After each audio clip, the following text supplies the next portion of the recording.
Hola, ¿qué tal? Saludos cordiales aquí en TV Senado, una nueva sesión de Profundidad de Campos para dialogar esta vez con un senador debutante, el senador Gustavo Adolfo Sangüesa Dueñas.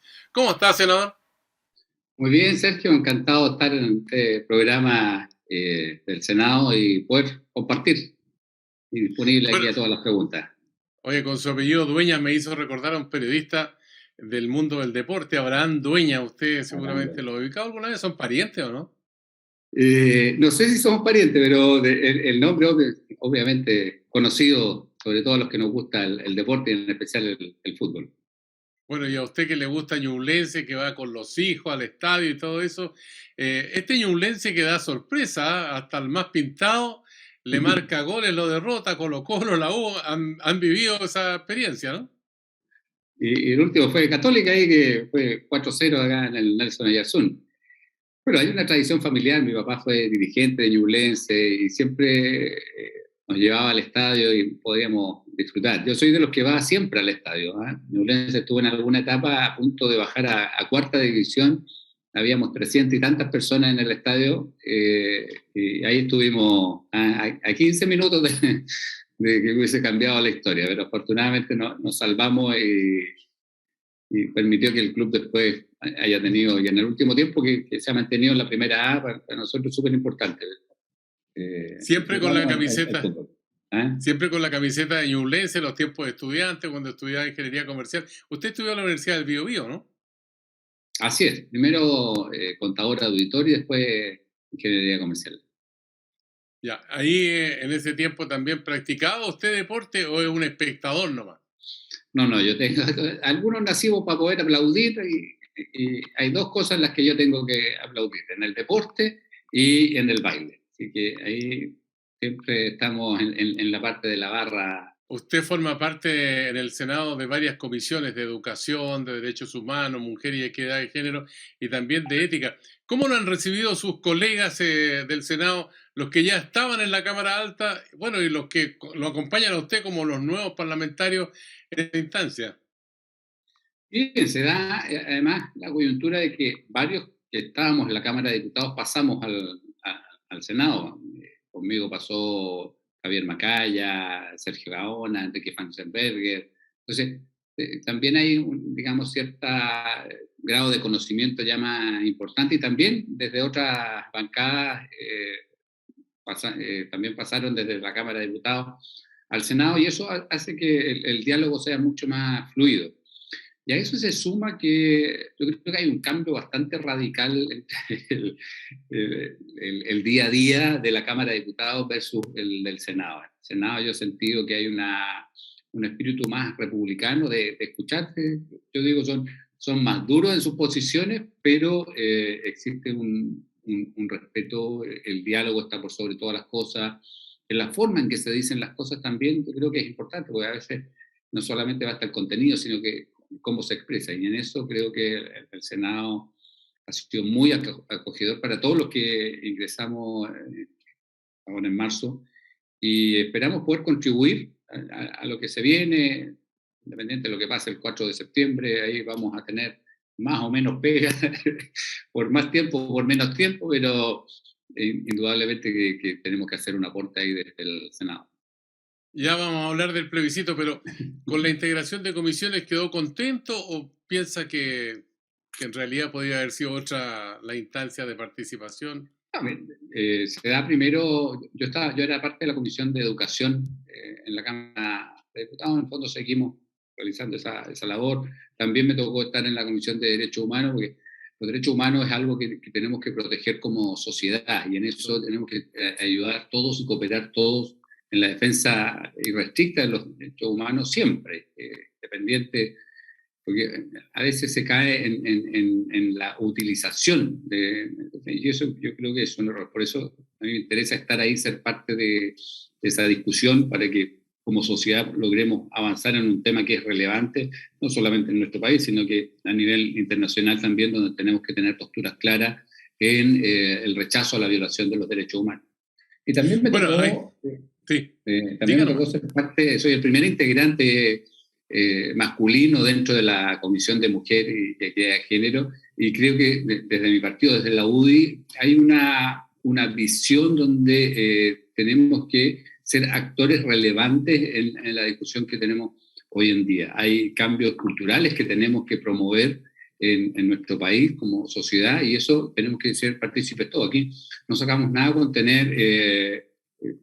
salir de un machismo exacerbado que había antiguamente y volcarnos a un feminismo exacerbado. Aquí la sociedad lo componen hombres y mujeres, y en eso tenemos que ser todos colaborativos. Y si no tenemos las dos visiones, finalmente terminamos con una postura por sobre la otra. Y eso creo que desde la UDI el mandato que recibí para integrar la comisión era precisamente eso, poder aportar desde una perspectiva diferente, pero teniendo claridad que el objetivo que perseguimos finalmente es el mismo. Ahora, de la UDI siempre se ha dicho que hay sectores que son muy conservadores en materia de derechos y todo eso, y hay otros que son menos conservadores. ¿Usted en qué lado se ubica? Depende. Soy ingeniero comercial, siempre va a depender. Depende de. Hay temas y temas. Yo creo que nosotros nos hemos. La UDI, yo creo que es el partido que en Chile ha evolucionado más en el último tiempo. Y esa evolución tiene que ver con hacerse cargo de las realidades. Cuando la realidad comienza a sobrepasar la teoría, obviamente que uno tiene que hacerse cargo. Este cambio generacional que hubo en la directiva fue muy, muy potente. Si uno ve la edad de Javier, de la Pepa, están en los 40 y tantos años, y te muestra una visión diferente de la sociedad, una visión diferente de nuestro país. Y en ese sentido nos hemos ido haciendo cargo. Yo soy vicepresidente nacional. De hecho, yo sintiéndome todavía joven, soy de los mayores en la directiva. Entonces, esa visión, esa conexión que hay hoy día con la sociedad es mucho más fuerte desde la UDI, y nos hemos ido haciendo cargo y dejando atrás los dogmas. Yo creo que hoy día lo que vemos es tratar de ver en su conjunto, sin renunciar a nuestros principios, a nuestros valores, pero cómo nosotros adecuamos y nos adecuamos a las necesidades que tiene la sociedad actual. Construimos un país en el que logramos avanzar considerablemente, por lo tanto hoy día tenemos una nueva sociedad. Si uno mira el Chile de hace 30, 40 años atrás, donde había una extrema pobreza que superaba el 40%, donde uno veía las casas con piso de tierra, donde veía que se pasaba frío, se pasaba hambre, que hoy día eso ha disminuido mucho, pero también eso te da cuenta de que la sociedad tiene otras necesidades y por lo tanto otras demandas, y tenemos que ser capaces de responder a eso que construimos. A propósito de la Comisión de Género, ha habido personas que han planteado que el feminismo es lo opuesto al machismo. ¿Usted considera que esa opinión es válida o no? Me encuentro que los extremos son siempre negativos. Es como en la distribución del poder. Si yo dejo el poder en uno solo, es dañino finalmente, porque terminamos siendo un gobierno autoritario o dictadura. Y con el feminismo y el machismo también pasa lo mismo. El machismo solo es malo y el feminismo solo es malo. Nosotros tenemos que vivir en sociedad, y ese vivir en sociedad hace que debe existir un respeto mutuo. Y ese respeto mutuo tiene que darse en todas las dimensiones. Y eso es algo que vamos avanzando. Nos queda mucho, tenemos todavía en el Código Civil diferencias en quién administra los bienes en el matrimonio. O sea, desde temas que son hasta chistosos, porque a mí me tocó votar el proyecto que permitía que las mujeres pudieran casarse después de separarse. Pudieran casarse al otro día, porque la ley que estaba antiguamente, las mujeres podían hacerlo 270 días después de separarse. En cambio, el hombre se podía casar al otro día. Y esta diferencia, claro, venía porque antiguamente no existían los elementos científicos y estaba la presunción de que la mujer podía estar embarazada al momento de separarse. Yo decía, ¿en qué mundo se vive? Nadie decide hoy día, ya vamos a firmar el divorcio. Hay un proceso, hay toda una... O sea, la desvinculación es de mucho antes a que se produzca el hecho legal. y además hoy día la ciencia permite determinar la paternidad de los hijos, por lo tanto era algo que había y que hubo que corregirlo legalmente. Entonces, todavía tenemos esas trabas en la parte legislativa, pero el tema más profundo es cómo generamos este cambio cultural, ¿no? Senador Gustavo Sangüesa, usted mencionaba al comienzo de esta conversación su pertenencia a la Comisión de Educación y entiendo que el ministro de Educación incluso ha estado dialogando con ustedes porque hay un elemento que forma parte de nuestra realidad, la violencia en el ámbito estudiantil, que se da en forma física, pero también a través de redes sociales. A su juicio, ¿cuál es la dimensión del problema como senador también regional, no? Sí, esta es una realidad, los hechos más connotados han pasado en la pero la verdad las cosas es que esto es algo que está en todos nuestros establecimientos educacionales hoy en día. Una parte viene por el efecto pandemia, mucho tiempo estar fuera de los establecimientos educacionales generó en nuestra sociedad, y yo creo que va más allá de la educación, la sociedad en general está como más hiperreactiva, diría yo. Si alguien te toca el hombro en la calle, hay como una reacción, así, una explosión. Y eso, los establecimientos educacionales no escapan a eso. Y también hay que sumarlo en la otra dimensión, Sergio, que tiene que ver con, ya empezamos la discusión esta semana sobre el proyecto que tiene que ver con el derecho de la mujer a vivir libre de violencia. ¿Por qué los mezclo? Porque al final, y que es algo interesante que viene en ese proyecto, es que los hijos también son víctimas cuando hay violencia intrafamiliar, cuando hay violencia contra la mujer. Y finalmente, ¿qué es lo que pasa? Que eso hace que se repitan ciertos patrones. Entonces, cuando tú, como hijo, como niño, comienzas a ver que la violencia existe dentro de tu hogar, es como algo que está validado, por lo tanto, tú también lo replicas en el espacio donde estás, que serían los establecimientos educacionales. Lamentablemente, esto es algo, y yo aquí hay que asumir la responsabilidad, nadie lo dimensionó. No tan, de hecho, no fue algo que se tomara a finales del gobierno del presidente Piñera, pero y tampoco está considerado dentro del programa del presidente Boric, algo que hay que hacerse cargo hoy día, porque, como lo decíamos al inicio, la realidad nos superó. Hoy día tenemos hechos de violencia que no estábamos acostumbrados en nuestro país a que nuestros niños anden con armas, que no solamente armas de cuchillo, de cortaplumas, sino que también andan con armas de fuego, amenazan con una gravedad tremenda. En Ñuble hemos vivido en el último tiempo hechos muy dolorosos, desde la muerte de un carabinero de tan solo 23 años, pero asesinado por un joven de 16, que también resultó fallecido. Y a los 2 días, una niña de 13 años fallece en circunstancias extrañas que todavía no se determinan, a las 3:30 de la mañana en el interior de un vehículo. Entonces, cuando empiezas a sumar esto, la pregunta es, ¿por qué un niño de 16 años puede llegar a estar armado? ¿Y cómo es capaz de atentar contra la vida de otra persona? ¿Por qué una niña de tan solo 13 años anda en un vehículo en circunstancias extrañas a las 3:30 de la mañana?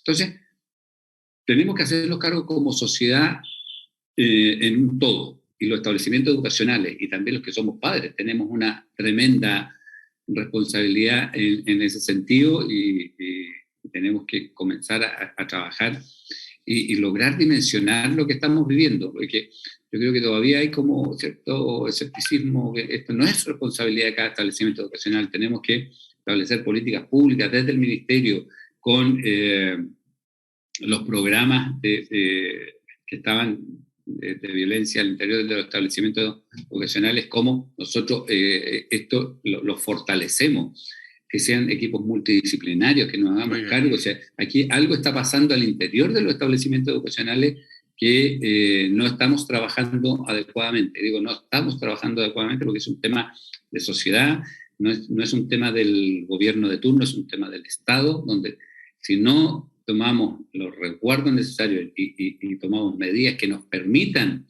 trabajar, porque aquí esto finalmente son carencias que vienen de alguna circunstancia en especial y donde finalmente como sociedad no hemos sido capaces de hacerle frente. Y aquí estamos dialogando con el senador Gustavo Sangüesa, representante de la región de Ñuble en la Cámara Alta, militante de la UDI, acerca de distintos temas que vamos a seguir abordando en la segunda parte. Una pausa aquí en Profundidad de Campos, en el canal del Senado de la República de Chile.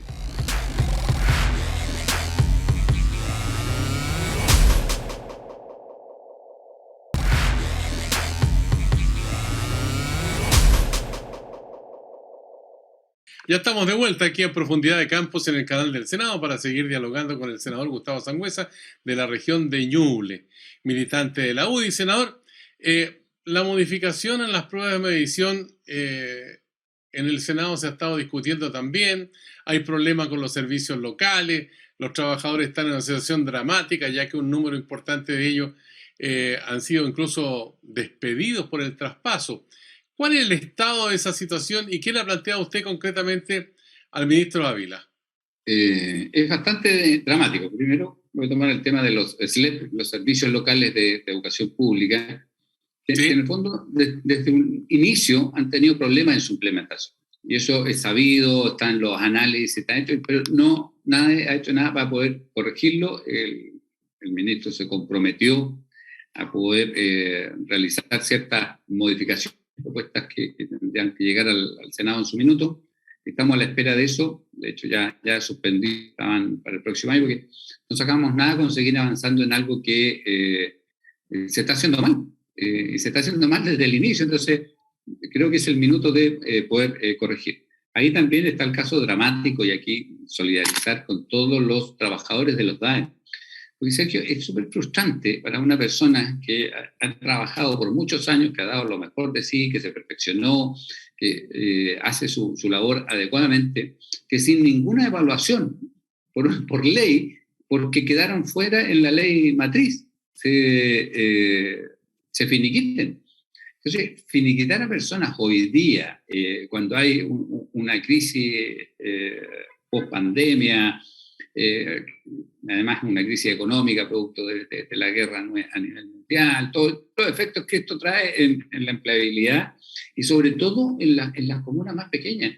Las comunas pequeñas, nuestra realidad, Ñuble tiene 21 comunas, y de esas muchas tienen alrededor de 5.000, 6.000 habitantes. La empleabilidad que hay en esas comunas es muy baja respecto de otro tipo de instituciones.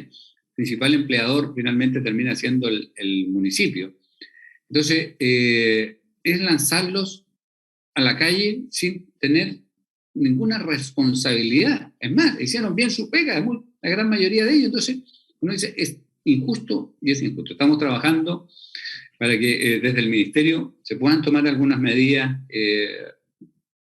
dependiendo del tipo de caso. Hay gente que está cerca de jubilar, entonces habrá que, no sé, dejar en la ley que es hasta la extinción del cargo. Hay otros casos que son más jóvenes, entonces hay que buscar diferentes instrumentos que nos permitan soslayar eso. Sí, ¿usted encuentra que para los casos que ya están finiquitados, igual hay solución, no hay solución? ¿Qué pasa con los que ya casos? Claro, hay que ver si lograron reinsertarse o no. Por eso hay que ver, son aproximadamente 12.000 trabajadores de DAEM a nivel nacional. Pero son 12.000 familias, eso también uno tiene que hacerse cargo. Y yo creo que es tremendamente injusto lo que se hizo, que fue por ley, que quedaran sin trabajo. Por otro lado, lo que me planteas respecto a las evaluaciones. Yo creo que es un profundo error. El ministerio dice, no, es que desfasamos el CIMSE porque los resultados están en el próximo año. Nosotros tenemos que tener claridad de cuál es el efecto que ha tenido en nuestros alumnos la pandemia. La salud mental, ¿no? ¿Ah? La salud mental. Además el CIMSE trae un elemento y en la parte de los conocimientos. Entonces, ¿cómo vamos a establecer una política pública si no tenemos el diagnóstico de lo que está sucediendo? Entonces, creo que es un error. No, es que el CIMSE estresa, Sí, es el instrumento que tenemos hoy día. Si queremos perfeccionarlo, comencemos a trabajar en otro. Ningún problema. Pero no se puede dejar de hacer las cosas porque vas a hacer otra. Es como que los legisladores paráramos de legislar hoy día porque a lo mejor se aprueba el proyecto de constitución. Entonces, es ilógico. Nosotros tenemos que trabajar con lo instrumento. Y ahora se ha anunciado la suspensión de la evaluación docente. También hay otro profundo error. Si no tenemos una evaluación de cómo están nuestros profesores, ese instrumento finalmente permite que las universidades puedan corregir cómo se dicta la carrera, que los propios establecimientos educacionales puedan ir corrigiendo, porque finalmente cuando un profesor no está en las condiciones de dictar una clase, los perjudicados son los alumnos. Entonces, creo que esta política que está estableciendo el ministro de Educación en cuanto a retirar todo tipo de evaluaciones, yo creo que es negativa y es regresiva. Y los Ahora, principales senador, perjudicados van a ser los niños. senador Gustavo Sangüesa, bueno, la pandemia ya tiene una historia de algo más de 2 años. Eh, ¿Hubo acciones remediales, digamos, durante estos 2 años que permitieran decir, oye, estamos apoyando a los profesores, estamos apoyando a los estudiantes desde el Estado a través de los distintos organismos, digamos, que tienen que ver con la salud especialmente, del Ministerio de Educación, con una bajada también a las comunas, que son las que están directamente relacionadas con la población, ¿no? Yo creo que eso falta, eso es parte de lo que falta, Sergio, como política pública. Aquí tiene que haber un reforzamiento en la parte. Aquí todos fuimos afectados psicológicamente, cual más, cual menos, y tenemos que trabajarlo como un todo. Por eso creo que cuando tú eliminas las evaluaciones no puedes saber en qué posición te encuentras para establecer una política pública que diga, ¿sabe qué? Esto es lo que tenemos que corregir. Esas son las propuestas que queremos, pero si no tenemos el diagnóstico, es imposible. Ahora, otro de los puntos que usted ha planteado también en el Senado dice relación, por ejemplo, con el crédito con aval del Estado. Ahí había una propuesta ya sobre la mesa y que ayudaría a aquellos que están endeudados, pero ¿en qué condiciones? ¿Usted cuál es la mirada que tiene? Yo creo que esto hay que mirarlo de manera integral. El presidente Boric hizo un anuncio que yo no sé si se equivocó en sus palabras, o cambió de opinión nuevamente, que es una característica de él, en el sentido de que dijo que se iba a apoyar a aquellos que estuvieran más al día. Entonces, eso no es hacerse cargo del problema.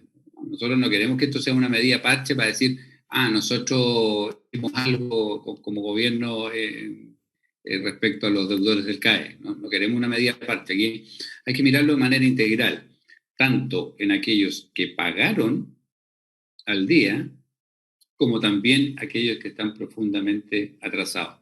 ¿Por qué digo esto? Porque cuando tú conoces a la familia chilena, te das cuenta que hay muchas familias que sí pagaron, pero con un esfuerzo familiar tremendo. Entonces tampoco es justo que aquellos que hicieron un esfuerzo familiar, que no solamente fue el alumno, sino que finalmente paga toda la familia, no tengan ninguna compensación por ese esfuerzo que realizaron. Y por otro lado tienes alumnos que están haciendo usufructo, digamos, por decirlo de alguna manera, de tener su título, y versus aquellos que también están endeudados y que no se titularon finalmente. Entonces, hay varias dimensiones en las que hay que tratar este tema, y yo espero que la propuesta que venga del gobierno del presidente Boric vaya en esa línea, considerando las diferentes realidades de aquellos que pagaron, aquellos que están al día, aquellos que están atrasados pero titulados, y aquellos que están atrasados sin titularse. Bueno, las inquietudes hoy día de la ciudadanía son muchas. Hay expectativas que se crearon, digamos, a raíz del estallido social para acá, con este cambio que hemos tenido, con una nueva constitución que se está construyendo, pero al mismo tiempo una bajada a terreno en este momento nos marca el invierno también, con bajas temperaturas y la necesidad, por ejemplo, de tener combustible para enfrentar precisamente las bajas temperaturas. La parafina ya está en 1.000 pesos, una situación que es realmente inimaginable. Se acusa que Chile no produce petróleo, que los mercados internacionales, que la guerra y todo eso, pero al mismo tiempo se usa el gas licuado, donde hay iniciativa de los municipios con el propósito de rebajar sustancialmente el precio del gas licuado. Pero, sin embargo, la Contraloría dice que los municipios no pueden comercializar gas. En fin, usted me imagino que tiene una visión de cómo enfrentar el problema y darle una solución en el cortísimo plazo, porque ya lo frío es estar aquí. Así es. Cuando se produjo la modificación del MEPCO, que es el que permite el, el evitar la variación, porque es un instrumento que se creó para evitar las fluctuaciones muy grandes del precio de los combustibles. Y en eso se hizo una inyección importante finalmente, que es la que permite que la fluctuación de la benzina, digamos, decirlo en forma coloquial, no tenga fluctuaciones que sean muy, muy grandes. Permite ayudar para arriba y para abajo, de manera que si va a subir, suba escalonadamente y no de una vez. Y nosotros ahí le pedimos al ministro Marcel que efectivamente pudiese haber una inyección de recursos para la parafina. Eso ya lo aprobamos, pasó a ley, precisamente porque teníamos la claridad de que esto incide directamente en muchas familias chilenas, que la parafina es su elemento de calefacción. Y los que vivimos en el sur, Sergio, sabemos lo que es un invierno helado. Donde, y cuando se usa la leña, senador, en el sur se produce mucho la leña, se produce un problema ahí, claro, ahí está gigante. El problema. Es un tema muy complejo, porque hay personas que efectivamente no tienen posibilidades de tener otro sistema de calefacción. En la zona, en la intercomuna Chillán Viejo, se hizo acá el trabajo de tener un plan de descontaminación ambiental. Eso porque los niveles de contaminación eran muy altos, porque no existía. Y ahí hay un recambio que permite tener un menor grado de contaminación. Pero finalmente el problema de fondo es que se utiliza leña verde. Y la leña verde calienta menos, sale a la larga más cara y contamina mucho más.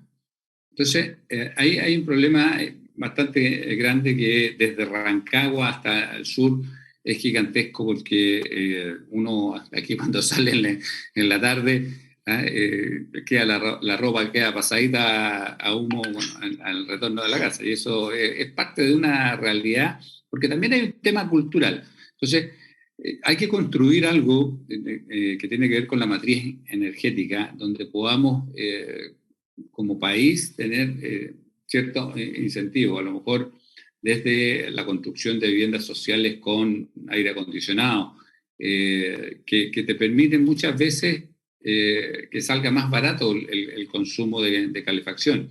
¿Y esto por qué? Hay muchas familias que trabajan todos en el día, por lo tanto no se necesita calefaccionar antes. El aire acondicionado te permite calefaccionarla incluso de forma remota 15 minutos antes que se llegue al hogar.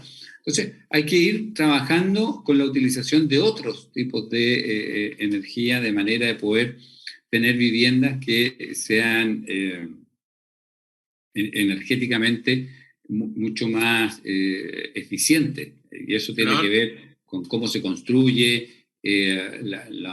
Ahí están todos estos programas de subsidios que permiten reparar muchas viviendas. Se pierde mucha calefacción, y eso obviamente que aumenta el costo y aumenta el consumo por el tipo de ventanas que se tiene, porque no cierran bien las puertas. Entonces hay actos elementos donde nosotros podríamos inyectar una mayor cantidad de recursos de manera de poder ir mejorando esto.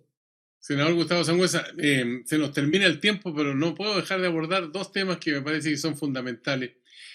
Así que si hacemos síntesis, podemos llegar al tiempo que nos interesa, que dure nuestra profundidad de campo. Mire, en este momento hay varias iniciativas en el plano laboral de los trabajadores, ciertos acuerdos, y por otra parte tenemos la situación de las pymes también, que sin duda constituye una base fundamental para construir fuentes laborales.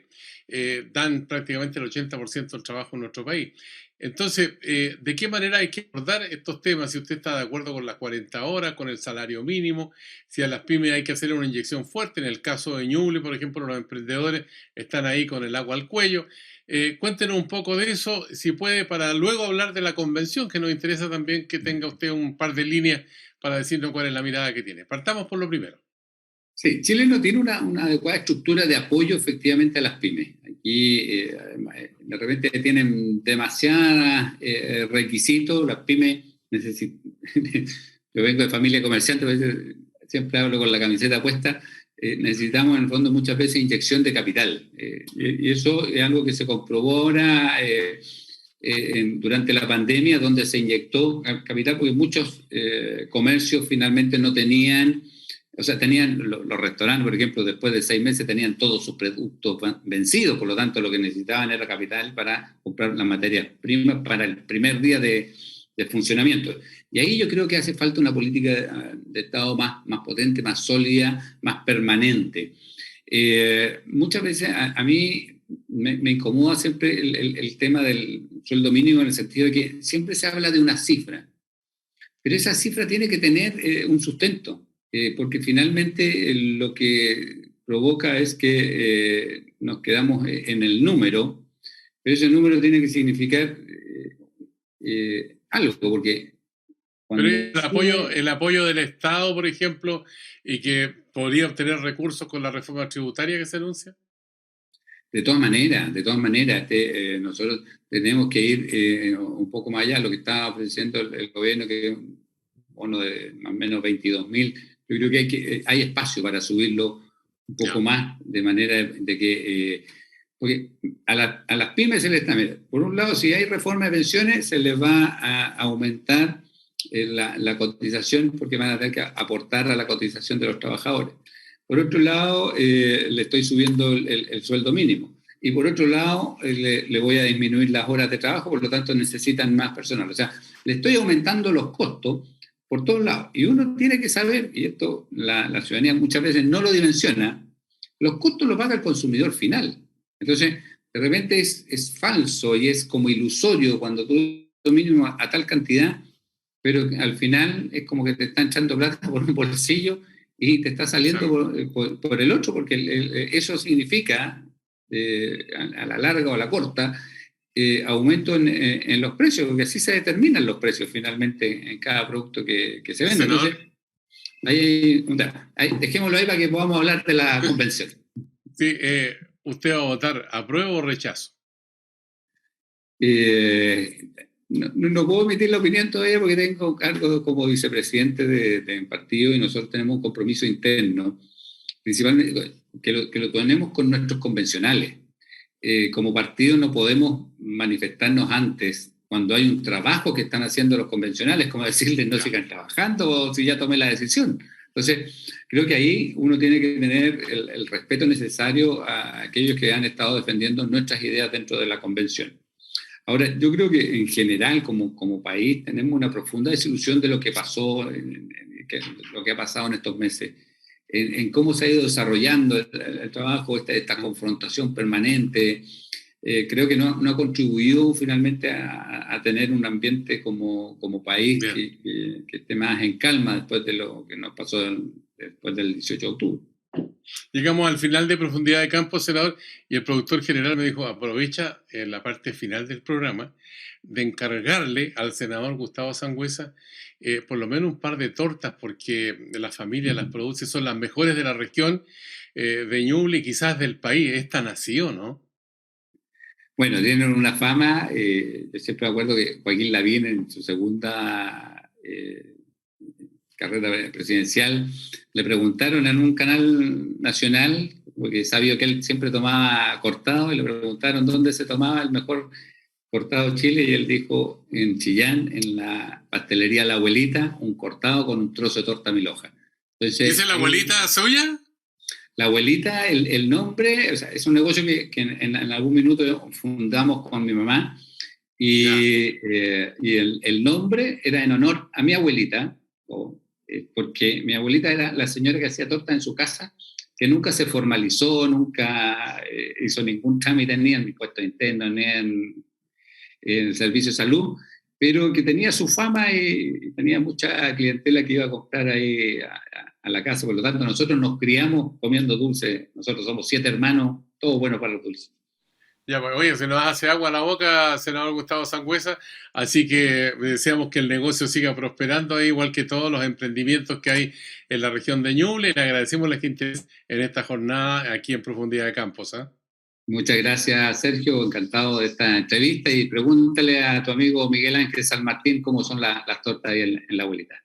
Hoy está de candidato al Premio Nacional de Periodismo, pero no le cuente a nadie, ¿eh? Para el próximo año. Muchas gracias de nuevo. A usted que sigue esta conversación en el canal del Senado, le decimos hasta la vista.